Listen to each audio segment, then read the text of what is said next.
Eto na mga kaibigan, i-test natin ano. Ayun, kaya naman pala nasa likod ang hangin mga kaibigan dahil sala ang direksyon ng ikot na yan mga kaibigan. Panoorin po sa ating video mga kabalita. Ayan mga kaibigan, dalawang fan ang dinala po sa atin mga kabalita. And bago po tayo mag-umpisa ay isang pagbati muna sa lahat ng mga kaibigan po natin na andito lagi sa ating channel mga kabalita. At syempre, yung mga kaibigan po natin diyan sa iba yung dagat yung mga OFW po natin ng mga dabarkads sa iba't ibang dako ng mundo mga kaibigan. Isang magandang araw po sa inyong lahat mga kabalita. Ang kwento ng dalawang fan na itong mga kaibigan ay dinala sa atin maaga pa nung dinala sa atin ng may-ari. Dahil ito yung nabibili sa online or sa online tuloy sa mall mga kabalita na Air Infinite ang brand mga kaibigan at buy one take one. So sabi ng may-ari ay bigla daw tumigil parehas nagkasabay pa. At nang binuksan niya po ay may ginawa siya dito sa likod na bahagi ng ating fanay ito mga kaibigan. At nung tinesting na po ng ating suki mga kabalita ay nasa likod na daw po ang hangin. Sabi ko sa kanya, dapat binaliktad mo na lang yung bypass mo kasi yun lang naman yon. Ang sagot naman ay okay na yan, sa'yo ko na dinala dahil unang-una baka lalong magka-problema pa Alright, so ipapakita ko po sa inyo sa video ito mga kaibigan kung bakit nagkaganon ang hangin ay nasa likod na ng fan na ito mga kaibigan. At syempre para in case na nakapagpagawa po kayo at medyo baguhan ang gumawa o kaya naman nagmamadali, minsan nangyayari po talaga yan mga kaibigan, lalo pa at nagmamadali yung tao mga kabalita. Eto na, open po natin. Ako naman kasi ay hindi gumagawa ng mga bypass minsan lang nagpakita ako sa vlog pero hindi yon. Eto na nga mga kaibigan baliktad.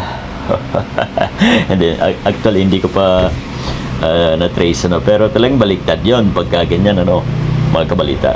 Ayan ang red na yan ay nasa kabila natin yan ilalagay mga kaibigan. Lahat naman nilagyan niya ng open ang wire. Bakit ganon? So ito, try natin dapat ang ikot po nito mga kaibigan ay parang ayan mali. So di dapat ganyan yan pagkabalita ang sistema niyan ay talagang nasa likod ang hangin mga kaibigan. So yun lang ang gagawin natin, baliktarin lang po natin yan para sa ating vlog na ito kahit paano ay magkaroon po kayo ng idea mga kabalita.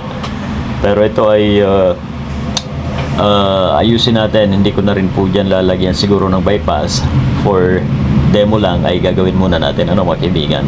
And then pagka naipakita ko na po sa inyo, ayaw ko kasi ng mga ganyan na nakalawit bubuksan ko po yan at doon ko lalagyan ng thermal fuse mismong motor mga kaibigan. Ayan ililipat po natin ang wire na yan yung kulay pula dito sa kabila mga kaibigan ayan hindi man lang tinakpan.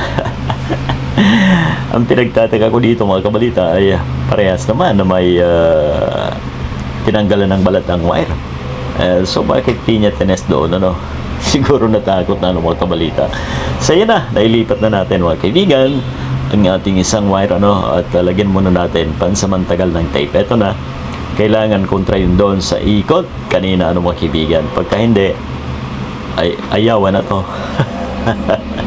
Ito na, ayan pag ganyan sa araw ayun diba, napakadali lang po mga kabalita ang ginawa natin. Okay, so kung may experience po kayo ng ganyan, nagpagawa po kayo at nangyaring ganyan mga kaibigan, ay ganyan po ang gagawin mga kabalita. Pero sa video natin talaga naman ay kakaiba ang ginawa ng may-ari dito mga kabalita. Yan ay sabi niya napanood daw niya sa mga vlog din. Buti hindi ako nagbablog ng ganyan, ano mga kaibigan. Once siguro nag-upload ako ng ganyan for talagang pinakita ko lang ang ginagawa, ano, para sa ganyang fan. Ayaw buksan ang housing, mga kaibigan. So yun lang, hanggang doon lang po, ano mga kaibigan. Gaya po nung sabi ko, yan naman ay pwedeng kabitan, ano, ng thermal fuse sa loob, ano mga kabalita.